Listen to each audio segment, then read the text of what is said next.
若天氣惡化，地面或架空路段的鐵路及港鐵巴士服務將會在未能預先通知下即時暫停服務。請留意港鐵網站、電台及電視台的最新車務資訊，敬請原諒。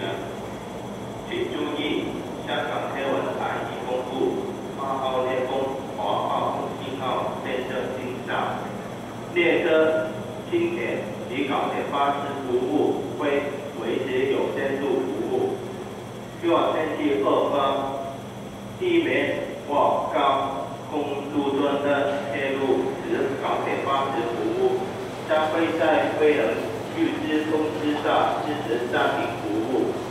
请留意港铁网站、电台及电视台的最新车务资讯，敬请体谅。Your attention please. The Hong Kong Authority has announced that the new storm signal number 8 is now issued. Trains, light rail, and MTR bus service are now operating at a limited frequency. Service will be suspended without notice on open or above ground sections of the railway and road if the weather conditions deteriorate. Please keep up to date with the information provided in the MTR website, radio, and TV broadcast. Thank you for your attention.